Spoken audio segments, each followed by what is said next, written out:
નમસ્કાર, સ્વાગત છે આપનું કચ્છ ઉદય ટીવી ન્યૂઝમાં। હું છું દીપિકા પાંચાણી। તો બુલેટિનની શરૂઆતમાં એક નજર હેડલાઇન્સ પર।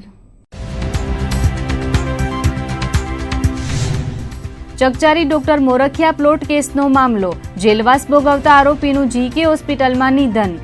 મૃતકના પરિવારજનોએ અંજાર ડીવાયએસપી પર કર્યો આક્ષેપ। ડોણના અપહત્ય મહિલા તલાટી શોધીને સારવાર હેઠળ, 4 અપહરણકર્તાઓની ગઢશીશા પોલીસે કરી અટક। મહિલાના પુત્રએ પ્રેમલગ્ન કરતા તલાટીનું કરાયું અપહરણ। અંજારમાં દબાણ પર તંત્રએ ફેરવ્યું બુલડોઝર। વરસામેડી ફાટકથી એપીએમસી સુધીનું દબાણ હટાવાયું। કાચા પાકા મકાન તેમજ વાડા બનાવીને કરાયું હતું દબાણ। પૂર્વ કચ્છમાં ભૂકંપના નોંધાયા 4 આંચકા। ધોળાવીરા નજીક 3.4ની તીવ્રતાનો અનુભવાયો કંપન। વહેલી સવારે અને મોડી રાત્રે નોંધાયા આંચકા। આગામી 25મીથી સ્વચ્છતા સમરસતા સપ્તાહની ઉજવણી। શાળા કોલેજ સરકારી કચેરીઓમાં થશે આયોજન। શાળાઓ દ્વારા રેલી સહિતના યોજાશે કાર્યક્રમો। ગાંધીધામના બહુચર્ચિત ડોક્ટર મોરખિયા પ્લોટ પ્રકરણમાં સજા કાપી રહેલા આરોપીનું જેલવાસ દરમિયાન મોત થતાં ચકચાર મચી ગઈ છે। છેલ્લા 4 માસથી હરપાલસિંહ પુનાસિંહ બારોટ પાલારા જેલમાં સજા કાપતા હતા, જેમાં આજે સવારે તબિયત લથડતા સારવાર માટે ભુજની જીકે જનરલ હોસ્પિટલમાં ખસેડ્યા હતા, પરંતુ અચાનક સાંજે તબિયત લથડતા સારવાર દરમિયાન મોત નીપજ્યું હતું। ઘટના બાદ મૃતકના પરિવારજનોએ અંજારના ડીવાયએસપી રાજેન્દ્ર બારોટને જવાબદાર ગણાવ્યા હતા। આ ચકચારી પ્લોટ કૌભાંડના કેસમાં અંજાર ડીવાયએસપી આરજે બારોટને પુત્ર કિશન બારોટ, સંજય ગોસ્વામી, પ્રભુ સુથાર, ગિરજા શંકર જોશી, દીપક પાટડી, અરવિંદ પાટડી સહિતના આરોપીઓને કોર્ટે જામીન મુક્ત કર્યા હતા, જ્યારે મૃતક હરપાલસિંહ બારોટની 4 માસ અગાઉ ધરપકડ કરવામાં આવી હતી અને ત્યારબાદ પાલારા જેલ હવાલે કરી દેવામાં આવ્યો હતો, પરંતુ હરપાલસિંહ બારોટને કોઈપણ કારણોસર જામીન મળતા ન હતા અને આખરે જામીન માટે હાઈકોર્ટ સુધી ઘા નાખવામાં આવી હતી।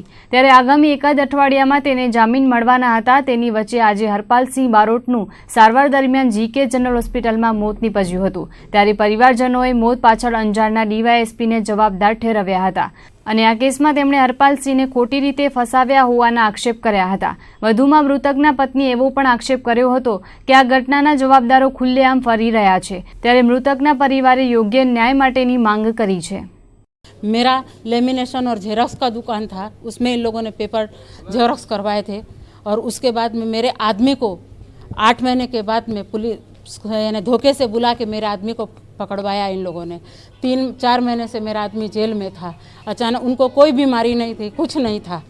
उसके बाद मेरे आदमी ने मैंने डीवाईएसपी से बात किया कि सर मेरे को भी हेल्प करो, मेरा आदमी इसमें फंसा हुआ है। तो उन्होंने मुझे क्या बोला, अब यहाँ तक आ गया, उसके बाद में तुम मेरे पास में आ रही हो, बोले ऐसा करो कि तुम मुझे लिख के दे दो कि मेरा उसमें मतलब खुद का राजेंद्र कुमार बारोट का यानी उसमें हाथ नहीं है, ऐसा तुम लिख के अपने आदमी को बोलो कि लिख के दे दे कि मेरा इसमें हाथ नहीं है, तो बोले मैं तुम्हारे आदमी को हेल्प करूँगा, बोले तुम्हारा।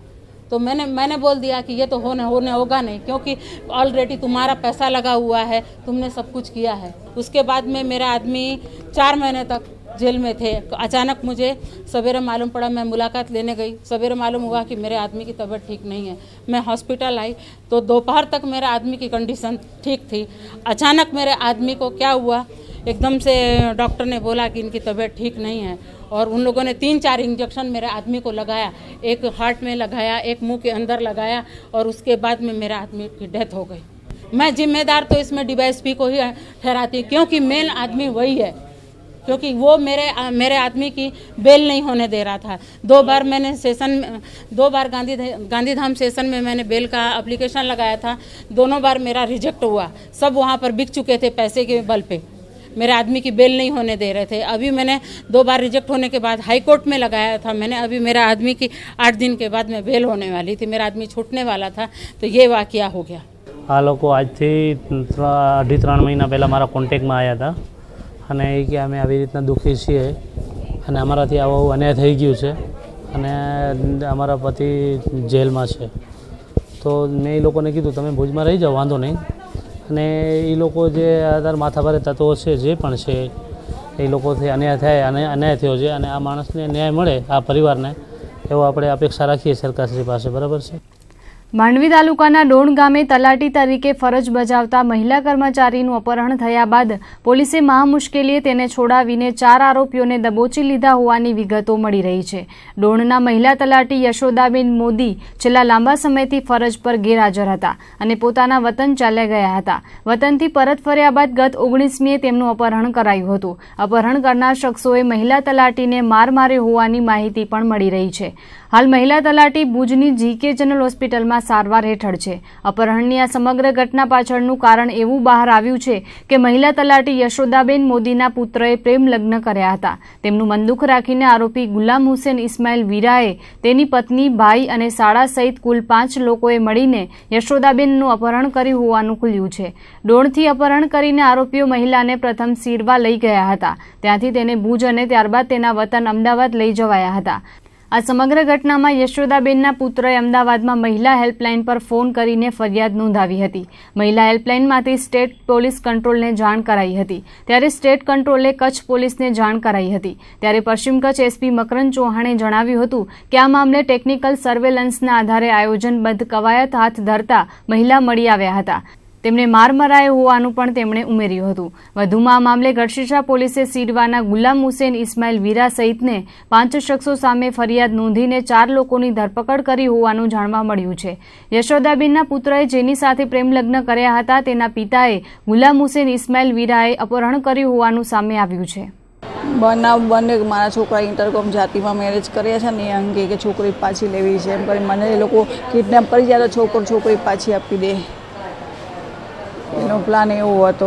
મને મારઝૂડ કરી લઈ જઈ સીરવા લઈ ગયા. સીરવા ટોર્ચર કરીને પછી ત્યાંથી ભુજ લઈ ગયા. પછી ત્યાં મને મારી. પછી છોકરાનું સરનામું જોતું એટલે મેં એને બતાવ્યું રબારી કોલોની અમદાવાદ. તો ત્યાં આગળ લઈ ગયા. ત્યાં મળીને તોય પછી તે લોકો ટોર્ચર કરતા હતા મને. પછી આ સવારે કોન્ટેક્ટ છોકરાનો એટલે કે હું ભુજ આવું છોકરીને લઈને. અંજારના વરસામેડી ફાટક પાસેથી એપીએમસીના ગોડાઉન તેમજ સરકારી ગોડાઉન વચ્ચેના ગેરકાયદેસર દબાણ દૂર કરવાની કામગીરી તંત્ર દ્વારા હાથ ધરાઈ હતી. છેલ્લા લાંબા સમયથી અડિંગો જમાવી બેઠેલા દબાણકારોના 35 જેટલા કાચા પાકા મકાન અને વાડાઓ પર તંત્રનું બુલડોઝર ફેરવવામાં આવ્યું હતું. વરસામેડી ફાટકથી એપીએમસીના ગોડાઉન વચ્ચે થયેલા દબાણની ફરિયાદો અવારનવાર ઉઠી હતી. આ ઉપરાંત અહીં બાંધવામાં આવેલા કાચા મકાનો તેમજ વાડાઓમાં કતલખાના ચાલતા હોવાની ફરિયાદને પગલે આજે પ્રાંત અધિકારીની સૂચનાથી અંજાર નગરપાલિકા અને મામલતદાર કચેરી દ્વારા દબાણ હટાવ ઝુંબેશ હાથ ધરાઈ હતી. તંત્રએ મોટી સંખ્યાના પોલીસ કાફલાને પ્રોટેક્શનમાં રાખીને જેસીબી, બુલડોઝર, ટ્રેક્ટર સહિતના સાધનોથી દબાણ હટાવ્યું હતું. બપોર બાદ વરસામેડી નાકા પાસેથી હાથ ધરાયેલી દબાણ હટાવ ઝુંબેશને પગલે શહેરમાં ભારે ચર્ચા જાગી હતી. પૂર્વ કચ્છ ડીવાયએસપી આરજી બારોડ સહિત આદિપુર, અંજાર અને ગાંધીધામના પોલીસ કાફલાને પ્રોટેક્શન માટે તૈનાત રખાયો હતો. દબાણ હટાવ કામગીરીમાં અંજાર મામલતદાર A T Rathod, chief officer Sandeepsinh Jhala સહિત સિટી સર્વેની ટીમ અને સુધરાઈની ટીમ જોડાઈ હતી. રાપર તાલુકાના ત્રંબવ 3 રસ્તા પાસે માતેલા સાંઢની માફક દોડતી ટ્રકે મોટરસાયકલને હડફેટે લેતા એક યુવાનનું ઘટના સ્થળે જ મોત થયું હતું, જ્યારે અન્ય એકને ગંભીર ઇજાઓ થતા સારવાર દરમિયાન દમ તોડી દીધો હતો. રાપરના 2 સગા ભાઈઓનું માર્ગ અકસ્માતમાં મોત થતા પરિવારજનોમાં ગમગીની છવાઈ ગઈ હતી.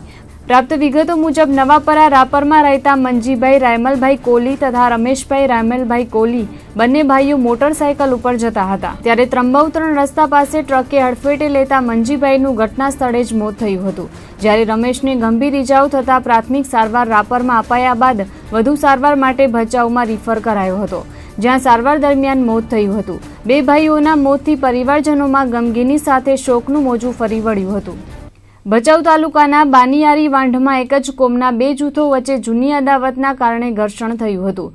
જોતજોતામાં મામલો બિચકતા મારક હથિયારો સાથે બંને પક્ષો આમને સામને આવી ગયા હતા અને એકબીજા ઉપર પ્રહારો કરતા બંને પક્ષે 10 વ્યક્તિઓ ઘવાયા હતા. મારામારીના બનાવથી ગ્રામજનોમાં નાસભાગ મચી ગઈ હતી.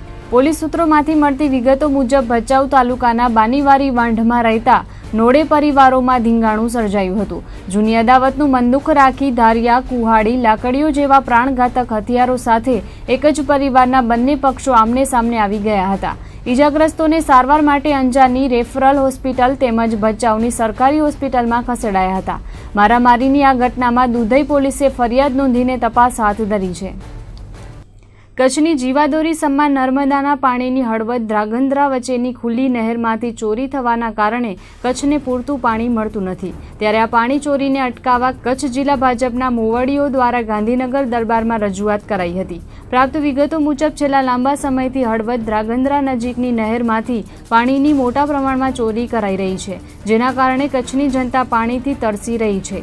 આ અંગે અબડાસાના ધારાસભ્ય શક્તિસિંહ ગોહિલે સંકલન બેઠકમાં પણ રજૂઆત કરી હતી. ત્યારે નર્મદા પાણી ચોરી અંગે ગાંધીનગર કક્ષાએ જિલ્લા ભાજપે રજૂઆત કરી છે. જિલ્લા ભાજપ પ્રમુખ કેશુભાઈ પટેલે ગાંધીનગરથી વિગતો આપતા જણાવ્યું હતું કે નર્મદાના પાણીની થઈ રહેલી ચોરી અટકાવવા અંગેની રજૂઆત મુખ્યમંત્રી વિજયભાઈ રૂપાણી અને પાણી પુરવઠા મંત્રી સમક્ષ કરાઈ છે, જેથી કચ્છમાં ફાળવાતો પાણીનો જથ્થો કચ્છને પૂરતા પ્રમાણમાં મળી રહે. ત્યારે જોવાનું એ છે કે નર્મદાના નીરની થતી ચોરી સરકાર તેમજ નર્મદા નિગમ દ્વારા કઈ રીતે અટકાવવામાં આવે છે તે જોવું રહ્યું. અબડાસા તાલુકાના વિંજાણ ગામે આવેલી પંચાયતી પ્રાથમિક શાળાની ફરતે વ્યાપક પ્રમાણમાં દબાણ કરવામાં આવ્યું છે, જે સબબ જિલ્લા શિક્ષણાધિકારીએ સંબંધિત અધિકારીઓ પદાધિકારીઓને નોટિસ ફટકારીને દબાણ હટાવવા તાકીદ કરી છે. વિંજાણ ગામની પ્રાથમિક શાળાની આસપાસ વ્યાપક પ્રમાણમાં દબાણ કરાયું છે. પરિણામે શાળાના છાત્રોને આવવા જવામાં મુશ્કેલીનો સામનો કરવો પડે છે. આ સંદર્ભે ઉઠેલી ફરિયાદોને પગલે જિલ્લા શિક્ષણાધિકારી BR જરગેલાએ સ્થળ પરિસ્થિતિનો અહેવાલ માંગ્યો છે. સાથે જો દબાણ થયું હોય તો 7 દિવસમાં દૂર કરવાની તાકીદ કરી છે, જેમાં તાલુકા શિક્ષણાધિકારી, ગ્રામ પંચાયતના સરપંચ અને તલાટીને નોટિસ ફટકારવામાં આવી છે. વાગડ પંથકની ધરા આજે ફરી ભૂગર્ભીય હિલચાલથી ધ્રુજી ઉઠી હતી. વાગડ ફોલ્ટ લાઇન છેલ્લા લાંબા સમયથી સક્રિય થતા અવારનવાર પૂર્વ કચ્છમાં હળવા ભારે ભૂકંપના આંચકાઓ નોંધાઈ રહ્યા છે, જેમાં આજે વહેલી સવારે 4:30 કલાકે ધોળાવીરાથી 17 કિલોમીટર દૂર રણ વિસ્તારમાં 3.4ની તીવ્રતાનો આંચકો નોંધાયો હતો. ભૂગર્ભમાં અંદાજે 22 કિલોમીટરની ઊંડાઈએ ભૂકંપનું કેન્દ્રબિંદુ નોંધાયું હોવાનું જાણવા મળ્યું છે. તો ગત રાત્રિના 12:30 વાગ્યાના અરસામાં ભચાઉથી 21 કિલોમીટરના અંતરે 1.4ની તીવ્રતાનો હળવો આંચકો નોંધાયો હતો. જ્યારે 4:01 વાગ્યાના અરસામાં ધોળાવીરાથી 30 કિલોમીટરના અંતરે 1.4નો આંચકો ગુજરાત સિસ્મોલોજી વિભાગની કચેરીમાં નોંધાયો હતો. તો આજે બપોરે 12:47 કલાકે ખાવડાથી 28 કિલોમીટરના અંતરે રણ વિસ્તારમાં 1.8નો આંચકો નોંધાયો હતો. આમ ગત મોડી રાત્રિથી આજે બપોર સુધીમાં કચ્છમાં કુલ 4 હળવા ભારે આંચકાઓ નોંધાયા હતા. પૂર્વ કચ્છમાં ઉચકાયેલા વીજ ચોરીના દૂષણને ડામવા માટે ફરી 2 દિવસથી PGVCLની વિજિલન્સ ટુકડીએ ધામા નાખ્યા છે, જેમાં અંજાર પંથકમાં સપાટો બોલાવ્યા બાદ ગઈકાલે અંજાર ભચાઉ હાઈવે પરની હોટલમાં વીજ ચેકિંગની કામગીરી હાથ ધરાઈ હતી. તો આજે રાપર તાલુકામાં વહેલી સવારથી જ વિજિલન્સની 27 ટુકડીઓએ કાફલા સાથે ધામા નાખતા વીજ ચોરોમાં ફફડાટ વ્યાપી ગયો હતો. વાગડ પંથકના રાપર તાલુકામાં રહેણાંક, કોમર્શિયલ તેમજ ખેતીવાડી સહિતના કનેક્શનોમાં થતી વીજ ચોરીની તપાસ અર્થે વિજિલન્સની 27 ટીમોએ કામગીરી હાથ ધરી હતી. ગઈકાલે અંજાર ભચાઉ હાઈવે પરની હોટલો પર વિજિલન્સની 28 ટુકડીઓએ હાથ ધરેલી કામગીરીમાં કુલ 229 કનેક્શનો ચેક કરાયા હતા, જેમાંથી 40 કનેક્શનોમાં ગેરરીતિ ઝડપાતા 17 લાખથી વધુનો દંડ પણ ફટકારાયો હતો. કચ્છની આંગણવાડીઓમાં મોટા પાયે ભ્રષ્ટાચાર થઈ રહ્યો હોવાની વાત કચ્છ જિલ્લા પંચાયતના મહિલા અને બાળ વિકાસના ચેરમેને પણ કબૂલ કરી છે અને વહીવટી તંત્ર દ્વારા કોઈપણ જાતની માહિતી ચેરમેનને આપવામાં આવતી નથી અને મોટાભાગની આંગણવાડીઓમાં સંચાલકો દ્વારા ભ્રષ્ટાચાર આચરવામાં આવી રહ્યો છે. તેનો વધુ એક કિસ્સો RTI મારફતે બહાર આવ્યો છે. ભુજ તાલુકાના દ્રોબાણા ગામમાં આવેલી હરિજનવાસ 2ની આંગણવાડીમાં સંચાલકો દ્વારા બાળકો સાથે ગેરવર્તન કરવામાં આવી રહ્યું છે. સાથે જ ખોટા બિલો બનાવીને ગ્રાન્ટ મેળવી લેવામાં આવતી હોવાના આક્ષેપ દ્રોબાણા ગામના જ RTI કાર્યકર્તાઓએ કર્યો છે. RTI દ્વારા માંગવામાં આવેલી માહિતીમાં અનેક તર્ક વિતર્કો હોવાના આક્ષેપ ઉગા બીજલ દ્વારા કરવામાં આવ્યો છે. તે બોલો તો આંગણવાડીમાં બારામાં અરજીઓ કેટલો કર્યો છે એટલે મને કોઈ પણ જવાબ રિપોર્ટ નથી મળ્યો. અને જો આંગણવાડી સંચાલય ચલાવે છે એ કલભાઈ અરજણ છે અને ખોટી બધી તમામ આંગણવાડી ખોટી ચાલે છે. બોગસ બચ્ચાને કોઈ જાય છે તો એને ધકાડીને ગામમાં આંગણવાડી બહાર કાઢી નાખે છે કે તમારું અહીંયા શું છે. એ તો કાંઈ નથી મળતું અમને. એ બધું મળે છે તો બધા પોતે ઘરમાં ઉપયોગ કરે છે ને બચ્ચાને કોઈ મળતો નથી વસ્તુ. જે બચ્ચા જાય છે એને થોડોક મારમારી કરે છે, જેમ તેમ બોલે છે બચ્ચાને. ખોટા જો જનરલ સંજોટો સ્ટોર જો બિલ બનાવે છે એ તમામ બધા ખોટા છે. એ જનરલ સ્ટોર ક્યાં નથી, જ્યાં હોય તે અમને એનું ફોટા સહિત અમને ને વેટવાળા બિલ ખપે. એ બધો તમામ ખોટો છે. બિલ બધા ખોટા છે. અમે માહિતી માંગે છે એના બધા બિલ મને મળ્યા છે અને રજિસ્ટર મળ્યા છે. બધા ખોટા, તમામ ખોટા મળ્યા છે. સ્વચ્છતા મિશનને વેગવાન બનાવવા વધુ એક ઝુંબેશ હાથ ધરાઈ છે, જેમાં આગામી 25મીએ પંડિત દીનદયાલ ઉપાધ્યાયની જન્મ જયંતિથી 2 ઓક્ટોબર ગાંધી જયંતિ સુધી સ્વચ્છતા અને સામાજિક સમરસતા સપ્તાહની ઉજવણી કરવામાં આવશે, જેમાં રાજ્યના કેબિનેટ મંત્રી ભૂપેન્દ્રસિંહ ચુડાસમા તેમજ જયંતિભાઈ કવાડિયાએ ગાંધીનગરથી વિડીયો કોન્ફરન્સ મારફતે સંબોધન કરી ઉજવણી સંદર્ભે વિગતો આપી હતી. કલેક્ટર કચેરી ખાતે મળેલી બેઠકમાં જિલ્લા કલેક્ટર મુકુલ ગાંધીની અધ્યક્ષતામાં આ ઉજવણી અંગે વિસ્તૃત ચર્ચા કરવામાં આવી હતી, જેમાં વિવિધ સરકારી કચેરીઓ અને શાળા કોલેજ કક્ષાએ કઈ રીતે આયોજન કરવું તેની માહિતી અપાઈ હતી. 25મી સપ્ટેમ્બરથી શરૂ થનાર ઉજવણીમાં શાળા કોલેજ દ્વારા સ્વચ્છતા રેલી, શાળા કોલેજની સફાઈ ઝુંબેશ, સ્વચ્છતાને લગતી વક્તૃત્વ સ્પર્ધા, ચિત્ર સ્પર્ધા, રમતગમત સહિત સામાજિક સમરસતાનું શિક્ષણ આપતા કાર્યક્રમોનું આયોજન કરવામાં આવશે. આ ઉપરાંત સરકારી કચેરીઓમાં સ્વચ્છતા ઝુંબેશ હાથ ધરવામાં આવશે. બેઠકમાં કેબિનેટ મંત્રી ભૂપેન્દ્રસિંહ ચુડાસમા તેમજ જયંતિભાઈ કવાડિયાએ સ્થાનિક વહીવટીતંત્રને સંબોધન કરીને કાર્યક્રમની રૂપરેખા આપી હતી. આપણે ત્યાં એની જુદી જુદી સ્પર્ધાઓ QDC કક્ષાએ, SBS કક્ષાએ અને જિલ્લા કક્ષાએ આયોજિત કરવામાં આવી છે. દરેક શાળામાં આ કાર્યક્રમ ઉત્સાહભેર ઉજવાય.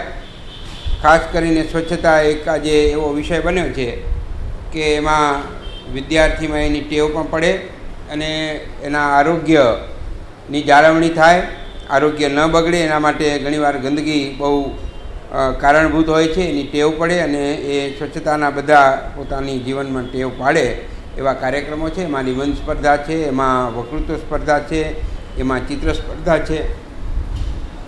આ ઉપરાંત 22/9થી અમારે ત્યાં પરીક્ષાઓ પણ, સત્રાંત પરીક્ષાઓ પણ શરૂ થાય છે. એટલે આ કાર્યક્રમ વિધિવત રીતે ચાલુ રહેશે અને એ કાર્યક્રમની GCRT દ્વારા સ્પર્ધાઓ યોજવાની છે, જેમાં ઘણા બધા ઇનામો પણ રાજ્ય સરકારના શિક્ષણ વિભાગ દ્વારા આપવામાં આવ્યા છે. હવે એમાં જે સ્પર્ધાઓ છે એમાં બાળ કવિ એટલે કે કવિતાઓ સ્વચ્છતા અંગેની વિદ્યાર્થીઓ છે એ કરશે અને ચિત્રો સ્વચ્છતા અંગેના કરશે અને સંગીત, ગાયન, વાદન વગેરેની સ્પર્ધાઓ સમગ્ર તમામ સ્કૂલોમાં યોજવામાં આવશે. ભુજના રેલવે સ્ટેશન પરથી ગત સાંજે એક 15 વર્ષીય કિશોરી મળી આવી હતી. માતા પિતા સાથેના અણબનાવના કારણે આ 15 વર્ષીય કિશોરીએ પોતાનું ઘર છોડ્યું હોવાનું જણાવ્યું છે. શ્રી લોકસેવા સાર્વજનિક ટ્રસ્ટને ભુજ રેલવે સ્ટેશન પર એક કિશોરી ફરી રહી હોવાની જાણ કરવામાં આવી હતી. ત્યારબાદ સંસ્થાના પ્રમુખ અને અન્ય કાર્યકરોએ ભુજ રેલવે સ્ટેશન પર પહોંચ્યા હતા અને આ કિશોરીની પૂછપરછ કરતા તેણે જણાવ્યું હતું કે માતા પિતા સાથે થયેલ અણબનાવને કારણે તેણે ઘર છોડીને ભાગી ગઈ છે અને તે મૂળ MPની રહેવાસી હોવાનું જણાવ્યું હતું. ત્યારબાદ કિશોરી પાસે તેના ઘરના મોબાઈલ નંબર મેળવી તેના માતા પિતાનો સંપર્ક કરવામાં આવ્યો હતો. ત્યારબાદ કિશોરીને લોકસેવા સાર્વજનિક ટ્રસ્ટમાં લઈ આવવામાં આવી હતી, તો પોલીસ અને મહિલા હેલ્પલાઇન 181ની મદદથી તેને મહિલા કલ્યાણ કેન્દ્રમાં મોકલી આપવામાં આવી હતી. હવે તેના માતા પિતા તેને લેવા માટે કચ્છ આવવા માટે MPથી રવાના થયા છે અને શુક્રવારે તેઓ પોતાની દીકરીને લેવા માટે કચ્છ આવી પહોંચશે. આજે ભુજ રેલવે સ્ટેશન ઉપરથી ખલાસી તરીકે કામ કરતા ડિમ્પલબેન દ્વારા સંસ્થાને ફોન આવ્યો કે મહેન્દ્રભાઈ એક 15 વર્ષની દીકરી મળી આવી છે અને એકલી જ છે અને એમના સાથે કોઈ લાગતું નથી.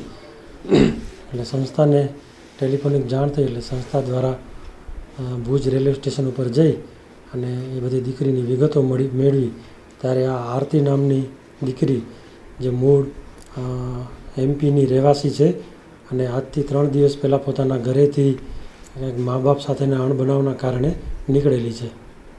પ્રાથમિક બધી વિગતો જાણી અને શરૂઆતમાં તો આ દીકરી દ્વારા ખૂબ જ નેગેટિવ વાતો કરવામાં આવી હતી, પરંતુ જેમ જેમ એનું કાઉન્સેલિંગ કરવામાં આવ્યું અને કાઉન્સેલિંગ બાદ એમના ઘરવાળાના નંબર પણ મેળવવામાં આવ્યા અને એમના મધર જોડે વાત પણ થઈ અને ઘરેથી મધર અને ફાધર સાથે અણબનાવના કારણે દીકરીએ પોતાનું ઘર છોડ્યું હતું. સરકાર દ્વારા શાળાકીય કક્ષાએ વિવિધ યોજનાઓ અમલી બનાવાઈ છે, જેનો લાભ છેવાડાના વિદ્યાર્થીઓ સુધી પહોંચાડવામાં આવે છે. ત્યારે આ વિવિધ યોજનાઓની રકમ છાત્રોને ઓનલાઈન બેંકમાં જમા થાય તેવી વ્યવસ્થા ગોઠવાઈ છે. આ માટે માધ્યમિક શાળાના છાત્રોના આધાર કાર્ડ બનાવીને તેનું જોડાણ બેંક એકાઉન્ટ નંબર સાથે કરવામાં આવી રહ્યું છે, જેમાં કચ્છ જિલ્લામાં આ કામગીરી 90% જેટલી થઈ છે. કચ્છ જિલ્લામાં 379 સરકારી માધ્યમિક શાળાઓ આવેલી છે. આ શાળામાં 74,000 ઉપરાંતના છાત્રો વિદ્યા અભ્યાસ કરી રહ્યા છે. ત્યારે વિદ્યાર્થીઓનું આધાર કાર્ડ બને તે માટેનું આયોજન શિક્ષણ તંત્ર દ્વારા હાથ ધરાયું હતું, જેમાં છેલ્લા 2 માસથી ચાલતી કામગીરીમાં જિલ્લાના 90% છાત્રોના આધાર કાર્ડ રેવન્યુ વિભાગની મદદથી બનાવી દેવામાં આવ્યા છે. આ આધાર કાર્ડના નંબરની નોંધણી બેંક એકાઉન્ટ સાથે કરવામાં આવશે અને હવેથી શાળાકીય કક્ષાએ છાત્રોને અપાતી વિવિધ પ્રકારની સ્કોલરશીપ સીધી બેંકમાં જ જમા કરાવવામાં આવશે, તેવું જિલ્લા માધ્યમિક શિક્ષણાધિકારીએ જણાવ્યું હતું. આધાર કાર્ડ બનાવવાની પ્રક્રિયા પૂર્ણ થયા બાદ આધાર નંબરનું બેંકો સાથે લિંકિંગ કરવાનું કામ ચાલી રહ્યું છે. ત્યારે ભવિષ્યમાં વિદ્યાર્થીઓને સ્કોલરશીપ કે શિષ્યવૃત્તિ જેવા લાભો મેળવવામાં મુશ્કેલી ઊભી નહીં થાય. જરૂરી હોય છે. હવે એ યોજના એવી છે કે સીધા બેંક એકાઉન્ટમાં જ બધી સ્કોલરશીપો જમા થાય. તેના માટે બેંક એકાઉન્ટને આધાર કાર્ડ સાથે જોડવાની સૂચના છે અને એ આધાર કાર્ડ બનાવવાની પ્રક્રિયા છેલ્લા 2 માસથી ચાલતી હતી. અત્યારે આપણા જિલ્લામાં લગભગ 90થી 92% વિદ્યાર્થીઓના આધાર કાર્ડ બની ગયા છે, જેમાં રેવન્યુ ડિપાર્ટમેન્ટ, મહેસૂલી અધિકારીઓ અને માન્ય કલેક્ટરશ્રીએ ઘણી બધી કીટ અમારી શાળામાં પણ મૂકી અને બાળકોને પણ એમણે પ્રથમ અગ્રતા આપી છે અને એ સીડિંગનું કામ અત્યારે ચાલુ છે બેંક કક્ષાએ કે એમના એકાઉન્ટમાં આધાર કાર્ડનો નંબર સીડિંગ થાય. આપણે ત્યાં 379 જેટલી માધ્યમિક ઉચ્ચ માધ્યમિક શાળાઓ છે અને લગભગ 74,000 જેટલા વિદ્યાર્થીઓ એમાં અભ્યાસ કરી રહ્યા છે. 90% જેટલા વિદ્યાર્થીઓના આધાર કાર્ડ બની ચૂક્યા છે. કચ્છના 5 સાહિત્યકારોને 22મી સપ્ટેમ્બરના રોજ કચ્છ સાહિત્ય અકાદમી દ્વારા ગૌરવ પુરસ્કાર એનાયત કરવામાં આવશે. ત્યારે માંડવી તાલુકાના બિદડા ખાતે કચ્છ જિલ્લા ગ્રામ વિકાસ સમિતિ અને માતૃવંદના સંસ્થા દ્વારા 5 સાહિત્ય સર્જકોનું સન્માન કરવામાં આવ્યું હતું. સાથે કચ્છી સર્જકો સાથે ગોષ્ઠી યોજાઈ હતી. 22મીએ જયંતિ જોશી શબાબ, ડોક્ટર વિશનજી નાગડા, રવિ પેથાણી તિમીર, ગૌતમ જોશી અને હરેશ જોશી કસબીને કચ્છી ગૌરવ પુરસ્કાર એવોર્ડ આપવામાં આવશે. તેના ભાગરૂપે બિદડા ખાતે માતૃવંદના સંસ્થા દ્વારા કચ્છી ભાષા માટે કામ કરનારા આ તમામ એવોર્ડ વિજેતા સાહિત્યકારોનું સન્માન કરવામાં આવ્યું હતું. આજના સમારોહમાં ખાસ પ્રમુખ સ્થાને કીર્તિભાઈ ખત્રી, વરિષ્ઠ પત્રકાર અને આ સંસ્થા દ્વારા જે એવોર્ડ મળે છે એમના પણ પહેલાં પૂર્વ પ્રમુખ અને જેમને એવોર્ડ મળ્યું છે એવા માનનીય શ્રી જયંતિભાઈ જોશી સબાબ, ડૉક્ટર વિશન નાગડા, રવિભાઈ પેથાણી, ગૌતમ જોશી અને હરેશભાઈ દરજી કસબી, આ 5 રત્નોને જે એવોર્ડ મળ્યું છે એના માટે કચ્છ જિલ્લા ગામ વિકાસ સમિતિ, માતૃવંદના અને દાતા દિનેશભાઈ માલસિંહ છેડા કુંદરોળી વતી આજે એમનું, જેને કહીએ ને કે એવોર્ડ તો ગુરુવારે 22 તારીખે મળશે, પણ આજે આપણું એમનું એક ગૌરવ કચ્છી તરીકે, કચ્છી ભાષા માટે જેમણે કામ કર્યું છે એમના માટે કચ્છી તરીકે આપણે બધા ગૌરવ લઈએ. અને આ સિવાય અમે 4 દિવસથી જે મેડિકલ કેમ્પ યોજીએ છીએ એમાં આચાર્ય અચલ ગચ્છાધિપતિ ગુણોદય સાગર સુરીશ્વરજી મહારાજ સાહેબના 85માં જન્મોત્સવ નિમિત્તે 4 ગામમાં જે વસઈ, સાળાવ અને ટુંડા વાંડમાં 3 દિવસથી એક દિવસ મેડિકલ કેમ્પ અમે યોજ્યો. આવતીકાલે એ ગોધરા મુકામે છે. 3 દિવસમાં પણ લગભગ 600 પેશન્ટોએ આનો લાભ લીધો. આવતીકાલે પણ સારા એવા પેશન્ટો લાભ લેશે અને આવી ચીજો થતી રહે મેડિકલ ક્ષેત્રે એવી અમારી ઈચ્છા છે. આવતીકાલે પણ વધારેમાં વધારે માણસો લાભ લે. મુન્દ્રા પોર્ટના અસરગ્રસ્ત સમુદાય અને ખેત વિકાસ સેવા ટ્રસ્ટ ઝરપરા દ્વારા ખેડૂતોના હિત માટે રેલી કાઢવામાં આવી હતી, જે શહેરના વિવિધ માર્ગો પરથી પસાર થઈને પ્રાંત અધિકારીની કચેરીએ પહોંચી હતી, જ્યાં આવેદનપત્ર પાઠવીને વિવિધ મુદ્દે રજૂઆત કરવામાં આવી હતી. રેલીમાં ખેડૂતોએ ખાનગી કંપની વિરુદ્ધ સૂત્રોચ્ચાર કર્યા હતા. આ રેલીમાં ખેત વિકાસ સેવા ટ્રસ્ટના નારણ ગઢવી, રામ ગઢવી, અબ્દ્રેમ તુર્ક, મહેન્દ્ર ગઢવી, કિસાન અગ્રણી વિરમ ગઢવી, દ્રબના સરપંચ હાજરાબાઈ તુર્ક, હુસેનભાઈ તુર્ક, ઉપસરપંચ અસલમભાઈ તુર્ક, હિમરાજ ગઢવી, ગોપાલ ગઢવી સહિતના ખેડૂતો બહોળી સંખ્યામાં ઉપસ્થિત રહ્યા હતા.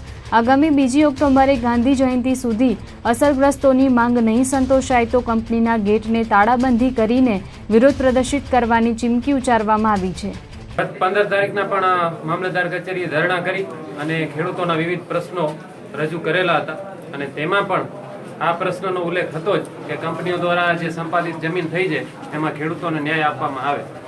તેમ છતાં તંત્ર દ્વારા મનમાની રીતે અમુક ખેડૂતોને લાભ આપી અને અમુકને છોડી દેવાયા છે, જેમની વ્યથા અત્યારે આપ બધા જોઈ રહ્યા છો. એ વ્યથા છે એમની, અને જો તંત્ર આ એમની રજૂઆત નહીં સાંભળે તો નુકસાન થશે, એની જવાબદારી પણ તંત્રની રહેશે. એમ છતાંય આજે એ સાબિત થઈ રહ્યું છે કે અદાણી આ લોકોને કેટલો દબાવી રહી છે.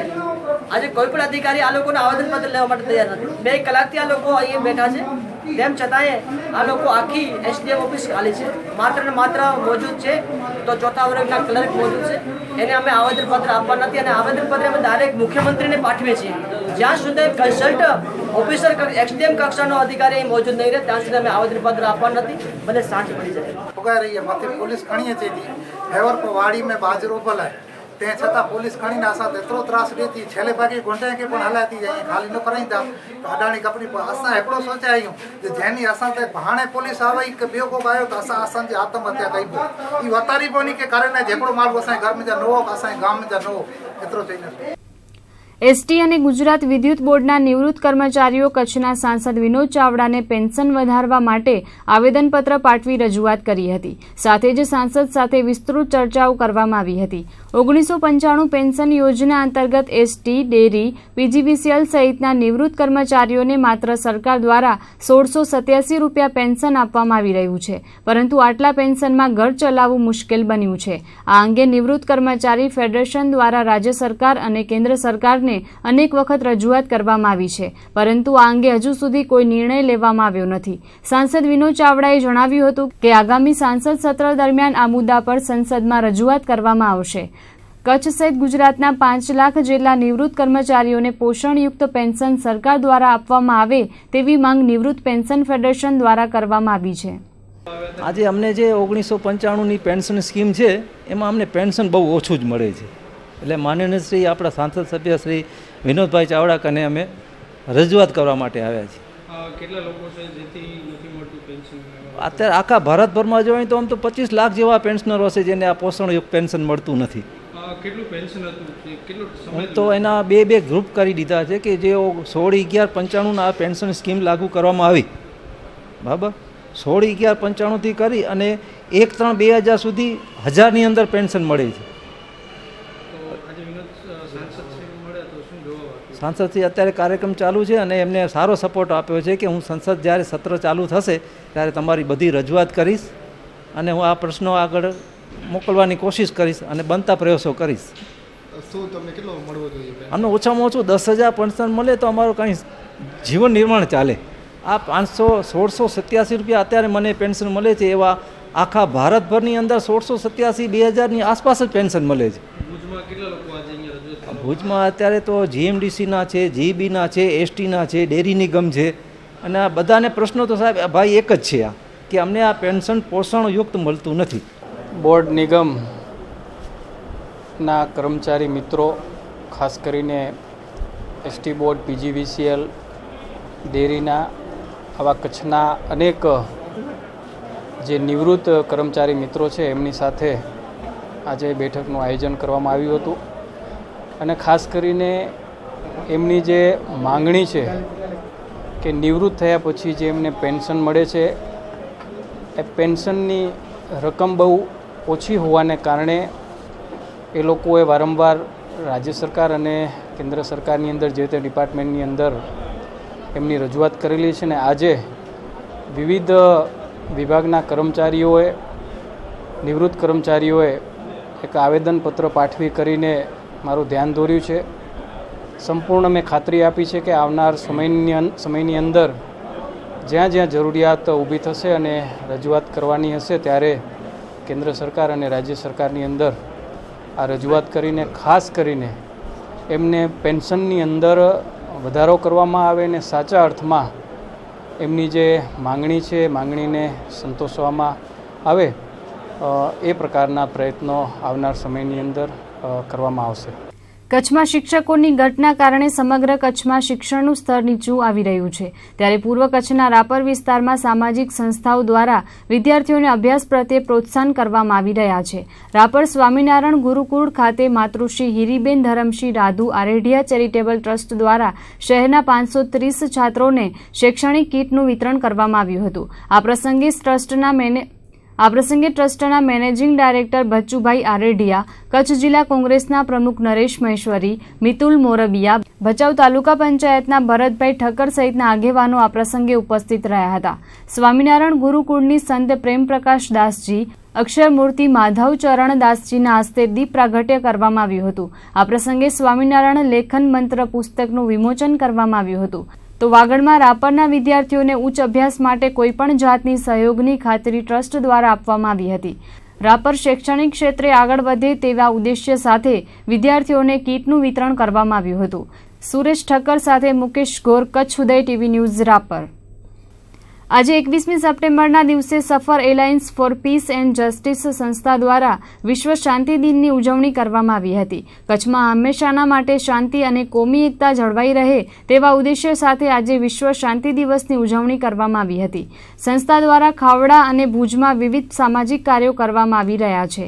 વહીવટીતંત્ર અને પોલીસ તંત્રને સાથે રાખી કચ્છમાં શાંતિ જળવાઈ રહે તે માટે સંસ્થા દ્વારા પ્રયાસો કરવામાં આવી રહ્યા છે. તો વિદ્યાર્થીઓને વ્યક્તિ વિકાસ માટે જરૂરી માર્ગદર્શન આપવામાં આવે છે.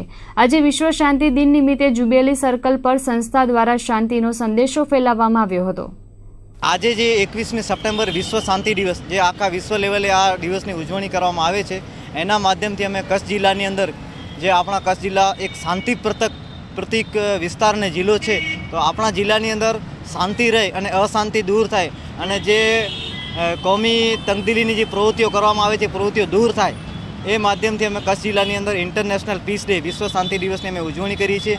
જેમાંથી લોકોનું સિગ્નેચર, પ્રતિજ્ઞામાં સિગ્નેચર લઈએ છીએ અને પેમ્પલેટ વિતરણ પણ કરીએ છીએ, જેથી કચ્છ જિલ્લાની અંદર કોમી એકતા જળવાઈ રહે અને વિશ્વ શાંતિ દિવસનું મેસેજ આખા કચ્છ જિલ્લામાં પહોંચી રહે. જમ્મુ કાશ્મીરમાં ઉરીમાં થયેલા આતંકવાદી હુમલામાં 18 જવાનો શહીદ થયા હતા. આતંકવાદીઓ દ્વારા સેનાના કેમ્પ પર ફાયરિંગ અને હેન્ડ ગ્રેનેડ ફેંકીને હુમલો કરવામાં આવ્યો હતો, જેમાં સેનાના 18 જવાનો શહીદ થયા હતા. શહીદ થયેલા તમામ જવાનોને દેશભરમાં શ્રદ્ધાંજલિ આપવામાં આવી રહી છે. ત્યારે ભુજમાં રોયલ ફાઉન્ડેશન દ્વારા શહીદોને શ્રદ્ધાંજલિ આપવામાં આવી હતી. વાણિયાવાડ ઇન્દ્રાબાઈ કન્યા વિદ્યાલય ખાતે ભુજ નગરપાલિકાના પ્રમુખ, ભુજ શહેર એ ડિવિઝન પોલીસ મથકના પીઆઈ, શાળાના આચાર્ય, વિદ્યાર્થીઓ અને સંસ્થાના સભ્યો દ્વારા શહીદોને શ્રદ્ધાંજલિ આપવામાં આવી હતી. આ કાર્યક્રમમાં રાષ્ટ્રભાવના ઉજાગર થાય, દેશભક્તિનો માહોલ ઊભો થાય ને જે એવા નઠારા માણસો છે જેને કાંઈ પડી જ નથી એવા માણસોને ખ્યાલ આવે કે ભાઈ દેશમાં આપણે જે અત્યારે સિચ્યુએશન છે, દેશની જે હાલત છે એ પ્રમાણે જે પણ જે નઠારા માણસો છે છેલ્લા ઘણા વર્ષોથી આવા ગેરપ્રવૃત્તિ કરી રહ્યા છે ને આને ભાગરૂપે અને જે આવી ગેરપ્રવૃત્તિ થતી હોય એના ભાગરૂપે આપણો સરહદી વિસ્તાર છે, એના ઘણા સમયથી પાકિસ્તાન અડીને આવેલો આપણો સરહદી વિસ્તાર છે, એનામાં પણ આપણે સચેત રહીએ. કેમ કે છેલ્લા ઘણા વર્ષથી નાપાક ઇરાદાઓ જે પાકિસ્તાનના છે એ હવે ખુલ્લા પડી ગયા છે, જગજાહેર થઈ ગયો છે કે જે પણ આતંકવાદ ફેલાવે છે એ પાકિસ્તાન જ ફેલાવે છે, એમાં કોઈ બે મત નથી. અને હવે એક નજર ન્યૂઝ અપડેટ્સ પર.